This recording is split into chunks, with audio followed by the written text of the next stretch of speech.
बुद्ध आणि त्यांचे समकालीन. ज्या काळात बुद्धांनी परिव्रज्या घेतली त्या काही देशात फार मोठी बौद्धिक खळबळ माजली होती. ब्राह्मण तत्वज्ञानाखेरीज तत्वज्ञानाचे वेगवेगळे 62 पंथ त्यावेळी अस्तित्वात होते. त्या सर्वांचा ब्राह्मण तत्वज्ञानाला विरोध होता. त्यापैकी निदान 6 पंथ तरी लक्षात घेण्यासारखे होते. या पंथांपैकी एक पंथ पूर्ण काश्यप यांच्या नेतृत्वाखाली होता. त्यांच्या तत्वज्ञानाला अक्रियवाद असं म्हणत. त्यांचं म्हणणं असं होतं की कर्माचा आत्म्यावर काहीही परिणाम होत नाही. कुणीही स्वतःसाठी काही काम करावे किंवा ते दुसऱ्यांकडून करवून घ्यावे, स्वतःची हत्या करावी किंवा दुसऱ्यांकडून हत्या करावी, स्वतः चोरी किंवा दरोडेखोरी करावी किंवा दुसऱ्यांकडून ती करवून घ्यावी, स्वतः व्यभिचार करावा किंवा दुसऱ्यांकडून तो करवून घ्यावा, स्वतः खोटे बोलावे किंवा दुसऱ्याला खोटे बोलावयास लावावे. आत्म्यावर या कशाचाही परिणाम होत नाही. एखादे कृत्य कितीही दुराचारी असले तरी आत्म्याला त्याचे पाप लागत नाही. एखादे कृत्य कितीही चांगले असले तरी त्यामुळे आत्म्याला पुण्य लाभत नाही. आत्म्यावर कशाचीही क्रिया म्हणजेच परिणाम होत नाही. ज्यावेळी मनुष्य मरतो त्यावेळी त्या घटकांचा तो बनलेला असतो ते आपल्या मूळ स्वरूपात विलीन होतात. मृत्यूनंतर काहीही शिल्लक राहत नाही. शरीर राहत नाही आणि आत्माही राहत नाही. दुसऱ्या पंथाचे नाव होते नियतिवाद. त्याचा मुख्य प्रणेता मख्खली गोसाल हा होता. त्याचे तत्वज्ञान म्हणजे एक प्रकारचा दैववाद किंवा निश्चयवाद होता. कोणीही काही घडवू शकत नाही किंवा बिघडवू शकत नाही. घटना घडतात त्या कुणीही घडवत नाही. दुःख कोणालाही नष्ट करता येत नाही, वाढवता येत नाही किंवा कमीही करता येत नाही. जगाच्या अनुभवांचा आपला वाटा प्रत्येकाने उचलला पाहिजे, हे त्याचे तत्वज्ञान होते. तिसऱ्या पंथाचे नाव उच्छेदवाद असं होतं. अजित केशकंबल हा त्याचा मुख्य प्रणेता होय. त्याचे तत्वज्ञान म्हणजे एक प्रकारचा विनाशवाद होता. यज्ञ किंवा होम याला काहीही अर्थ नाही.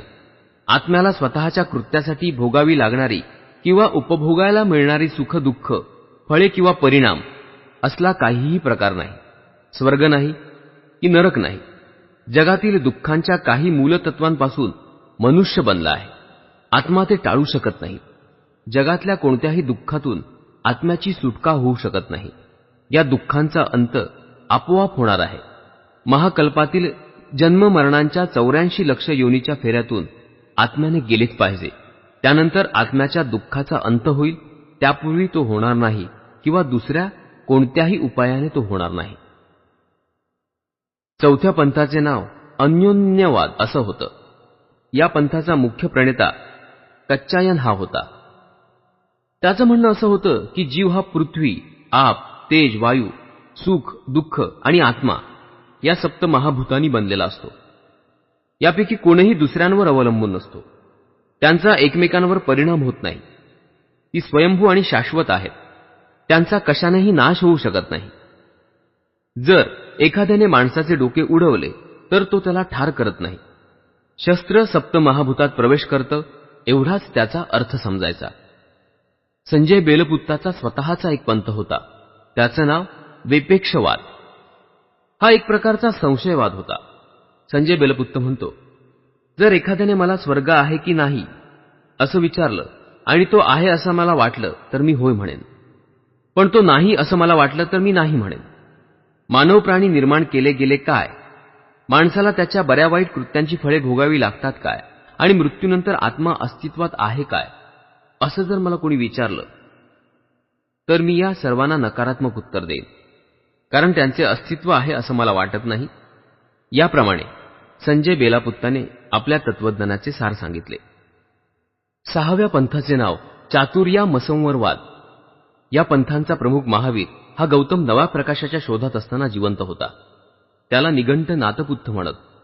महावीरांनी असं सांगितलं की पूर्वजन्मी आणि या जन्मी दुष्कर्मामुळे आत्म्याला पुनर्जन्म घ्यावा लागतो. म्हणून माणसाने तपश्चर्येने दुष्कर्मातील व्हावे असे त्यांनी सुचवले. या जन्मात दुष्कर्म टाळण्यासाठी चातुर्याम धर्माचे म्हणजेच 4 नियमांचे पालन करावे असे महावीर यांनी सांगितले. ते 4 नियम याप्रमाणे होते: हिंसा न करणे, चोरी न करणे, खोटे न बोलणे, चौथं मालमत्ता न करणे किंवा ब्रह्मचर्य पाळणे. नव्या तत्ववेत्यांची शिकवण बुद्धांनी स्वीकारली नाही. त्यांच्या शिकवणुकीला त्यांनी दिलेली अमान्यता अकारण नव्हती. ते म्हणतात, पूर्ण कश्यप किंवा पकुद कच्चायन यांचे तत्वज्ञान खरे मानले तर कोणीही वाटेल ती वाईट कृत्य करू शकेल आणि कोणताही उपद्रव होऊ शकेल. एखादा मनुष्य कोणतीही सामाजिक जबाबदारी न स्वीकारता किंवा सामाजिक परिणाम भोगता दुसऱ्याची हत्या करण्याइतकीही मजल मारू शकेल. जर मख्खली गोसालचे तत्वज्ञान खरे मानले तर मनुष्य दैवाचा गुलाम बनेल, तो स्वतःला मुक्त करू शकणार नाही. अजित केशंगंबाला याचे तत्वज्ञान खरे मानले तर मनुष्य फक्त खाणे, पिणे आणि मजा मारणे एवढ्याच गोष्टी करू शकेल. संजय बेलपुत्ताचे तत्वज्ञान खरे मानले तर माणसाला भटक्याचे जीवन जगावे लागेल आणि त्याला त्याच्या जीवनाचे निश्चित तत्वज्ञान असणार नाही. निघंट न्यायपुत्त याचे तत्वज्ञान खरे मानले तर माणसाला आपले जीवन संन्यास आणि तपश्चर्या यांनाच वाहावे लागेल आणि मग त्याच्या सगळ्या सहज प्रवृत्ती आणि कामना यांचा बिमोड होऊन त्याला संपूर्ण दास्य पत्करावं लागेल. याप्रमाणे तत्वज्ञानाने सुचवलेला कोणताही जीवनमार्ग बुद्धांना पटला नाही. हताश, असहाय्य आणि अविचारी माणसांचे हे विचार आहेत असं त्यांना वाटलं. म्हणून त्यांनी या बाबतीत अन्यत्र प्रकाशाचा शोध घेण्याचे ठरवले. साम्य आणि भेद. बुद्धाने काय त्याज्य ठरवले? या तात्विक आणि धार्मिक विचारसरणीच्या अवलोकनावरून असं दिसतं की बुद्धाने ज्यावेळी आपल्या शासनाचा पाया रचला त्यावेळी काही रूढ कल्पनांनी लोकांच्या मनाची घट्ट पकड घेतली होती. त्या कल्पना अशा होत्या: वेदप्रामाण्यावर विश्वास, आत्म्याची मुक्ती किंवा मोक्ष म्हणजेच त्याच्या पुनर्जन्माचा अंत यावर विश्वास, मोक्षप्राप्तीची साधने या दृष्टीने धार्मिक विधी, समारंभ आणि यज्ञ यावर विश्वास, समाज संघटनेसाठी चातुर्वर्ण व्यवस्थेच्या आदर्शांवर विश्वास, विश्वास निर्माता म्हणून ईश्वरावर, विश्वाचे मूलाधार तत्व म्हणून ब्रह्मावर विश्वास, आत्म्यावर विश्वास, संसार आणि आत्म्याचा पुनर्जन्म यावर विश्वास, कर्म म्हणजे माणसाच्या पुनर्जन्मांच्या कृत्यामुळे त्याचे या जन्मीचे स्थान निश्चित होते या तत्वावर विश्वास. आपल्या शासनाची तत्वे ठरवताना बुद्धाने आपल्या पद्धतीने या जुनाट कल्पनांचा समाचार घेतला. त्याने पुढील कल्पना त्याज्य ठरवल्या. मी कोण आहे, कुठून आलो आहे, कुठे जाणार आहे याविषयी कल्पना करीत बसण्याच्या वृत्तीचा त्याने धिक्कार केला. आत्म्याचे थोतांड त्याने धुडकावून लावले आणि शरीर संवेदना, चेतना आणि विज्ञान यापैकी कशालाही आत्मा मानण्याच्या कल्पनेचा त्याने त्याग केला. काही धर्मगुरूंनी ज्याचा प्रसार केला होता अशी शून्यवादी मते त्याने त्याज्य ठरवली. पाखंडी मताचा त्याने धिक्कार केला. विश्वाच्या विकासाचा प्रारंभ काळ सांगता येतो हे म्हणणं त्याने अमान्य केलं. देवाने माणसाला निर्माण केले किंवा ब्रह्म नावाच्या कोणा एकाच्या शरीरातून त्याचा जन्म झाला हे म्हणणे त्याने त्याज्य ठरवले. आत्म्याच्या अस्तित्वाकडे त्याने दुर्लक्ष तरी केले किंवा ते नाकारले. बुद्धाने कोणते बदल केले? कार्यकारण भावाचा अत्यंत महत्वाचा नियम आणि त्याचे उपसिद्धांत त्याने मान्य केले. जीवनाचा दैववादी दृष्टिकोन आणि माणूस आणि जग यांचे भवितव्य देवानेच पूर्वनियोजित केलेले आहे हा तितकाच मूर्खपणाचा दृष्टिकोन, हे दोन्ही त्याने त्याज्य ठरवले. एखाद्या पुनर्जन्मी केलेल्या कृत्यात दुःख निर्माण करण्याचे आणि या जन्मातील कृत्ये परिणाम शून्य करण्याचे सामर्थ्य आहे असे मानणे हे त्याने अमान्य केले. कर्माचा दैववादी दृष्टिकोन त्याने नाकारला. कर्माच्या या दृष्टिकोनाच्या ऐवजी त्याने अधिक शास्त्रीय दृष्टिकोन स्वीकारला. जुन्याच बाटलीत त्याने नवी दारू ओतली. आत्म्याचा फेरा, संसार या तत्वांच्या जागी त्याने पुनर्जन्माच्या सिद्धांताला स्थान दिले. आत्म्याची मुक्ती किंवा मोक्ष या तत्वाऐवजी त्याने निब्बाण म्हणजे निर्वाण हे तत्व स्वीकारले. याप्रमाणे बुद्ध शासन हे संपूर्ण नव्या विचाराने भरले आहे. त्यात जे काही आहे ते थोडेसे जुने आहे, ते फेरबदल करून घेतलेले किंवा निराळ्या दृष्टिकोनातून मांडलेले असे आहे. बुद्धाने काय स्वीकारले? बुद्धाच्या शिकवणुकीचे पहिले वैशिष्ट्य असे की सगळ्या गोष्टींचा मध्यबिंदू मन आहे हे त्याने मानले. मन सगळ्या वस्तूंच्या अग्रभागी असते. ते सर्व वस्तूंवर अंमल चालवते, त्याची निर्मिती करते. मनाचे आकलन झाले की वस्तूंचे आकलन होते. मन हे सगळ्या मानसिक क्रियांचे मार्गदर्शन करते. मन सगळ्या सामाजिक शक्तींचे प्रमुख आहे. मन हे त्याच शक्तींचेच बनलेले असते. ज्या बाबींकडे लक्ष पुरवणे आवश्यक आहे अशी पहिली बाब म्हणजे मनाचे संस्कार. बुद्धाच्या शिकवणुकीचे दुसरे वैशिष्ट्य असे की आपल्यामध्ये निर्माण होणाऱ्या आणि आपल्यावर बाहेरून ज्यांचा परिणाम होतो अशा सर्व बऱ्या वाईट गोष्टींचे मन हे उगमस्थान आहे. जे जे वाईट आहे, वाईटाशी संबंधित आहे आणि ज्याच्या ज्याच्या अधीन आहे, ते ते मनातूनच उत्पन्न होते. जे जे चांगले आहे, चांगल्यांशी संबंधित आहे आणि ज्यांच्या ज्यांच्या अधीन आहे, ते ते सर्व मनातूनच उत्पन्न होते. ज्याप्रमाणे गाडी ओढणाऱ्या बैलांच्या पावलांमागोमाग गाडीची चाके जातात, त्याचप्रमाणे अशुद्ध चित्ताने जो बोलतो किंवा कृती करतो, त्याच्या मागोमाग दुःख येते. म्हणून चित्तशुद्धी हे धम्माचे सार होय. बुद्धाच्या शिकवणुकीचे तिसरे वैशिष्ट्य म्हणजे पापकृत्य टाळणे होय. त्याच्या शिकवणुकीचे चौथे वैशिष्ट्य असे की खरा धर्म हा धर्मग्रंथात नसून धर्मतत्वाचे पालन करण्यात आहे. बुद्धाचा धर्म ही त्याची स्वतःची निर्मिती नव्हती, असं कुणी म्हणू शकेल का? भगवान बुद्ध आणि त्यांचा विषाद योग. धर्मोपदेश करावा की करू नये? ज्ञानप्राप्ती करून घेतल्यावर आणि आपल्या धम्ममार्गाची रूपरेखा निश्चित केल्यावर भगवान बुद्धांच्या मनात एक प्रश्न उभा राहिला. पुढे जाऊन दुसऱ्यांना धर्मोपदेश करावा की स्वतःची व्यक्तिगत पूर्णावस्था प्राप्त करून घेण्यासाठी आपले जीवन व्यतीत करावे? ते स्वतःशीच म्हणाले, नव्या तत्वज्ञानाचा मला लाभ झाला आहे हे खरं, पण सामान्य माणसाला हे तत्व मान्य करणे आणि त्याचे अनुकरण करणे अत्यंत कठीण आहे. बुद्धिमान लोकांना देखील ते सहजासहजी करणार नाही. ईश्वर आणि आत्मा यांच्या गुंतागुंतीतून स्वतःची सुटका करून घेणे माणसाला कठीण आहे. धार्मिक विधी आणि समारंभ यांच्यावरील श्रद्धेचा त्याग करणे माणसाला कठीण आहे. माणसाला कर्मवादापासून स्वतःची मुक्तता करून घेणे कठीण आहे. आत्मा अमर आहे या श्रद्धेचा त्याग करणे आणि आत्म्याला स्वतंत्र अस्तित्व नाही आणि तो मृत्यूनंतर अस्तित्वात राहत नाही, हा माझा सिद्धांत मान्य करणेही लोकांना कठीण आहे. मनुष्य जात स्वार्थरत आहे आणि त्यातच तो आनंद आणि सुख मानतो. स्वार्थ सोडून सदाचाराची शिकवण मान्य करणे हे मनुष्य जातीला कठीण आहे. जर मी माझ्या सिद्धांताची शिकवण दिली आणि इतरांना ती समजली नाही किंवा समजल्यावरही त्यांना ती मान्य झाली नाही, मान्य करूनही त्यांनी ती अनुसरली नाही, तर त्यांना तो एक त्रास आणि मलाही एक तापच होऊन बसेल. जगापासून दूर असा एक संन्याशीच राहून माझ्या या तत्वज्ञानाचा उपयोग स्वतःला पूर्णावस्था प्राप्त करून घेण्यासाठी का करू नये? त्यांनी स्वतःलाच प्रश्न केला, निदान मी माझे स्वतःचे तरी कल्याण करून घेऊ शकेन? याप्रमाणे विचार करीत असताना भगवान बुद्धांचे मन त्यांच्या तत्वज्ञानाची इतरांची शिकवण देण्याकडे न वळता निष्क्रियतेकडे झुकले. भगवान बुद्धांच्या मनात काय चालले आहे हे जाणून ब्रह्मसंहपती विचार करू लागला. खरोखर जग नष्ट होत आहे. सम्यक संबुद्ध तथागत जर निष्क्रियतेकडे झुकतील आणि ते धम्माची शिकवण इतरांना देणार नसतील, तर या जगावर खरोखरच विनाश ओढवेल. चिंताग्रस्त असा ब्रह्मसंहपती ब्रह्मलोक सोडून आला आणि बुद्धाच्या पुढे उभा राहिला. आपले उत्तरीय वस्त्र खांद्यावर नीट सावरून नम्रतेने हात जोडून म्हणाला, आपण आता सिद्धार्थ गौतम नसून भगवान बुद्ध आहात. आपण सम्यक संबुद्धत्व प्राप्त झालेले भगवंत आहात. आपण तथागत आहात. आपण जगताला अंधकारातून मुक्त करण्याचे कसे नाकारू शकता? सन्मार्गापासून चुकत असलेल्या मानव जातीचे संरक्षण करण्याच्या कार्यापासून आपण कसे विन्मुख होऊ शकता?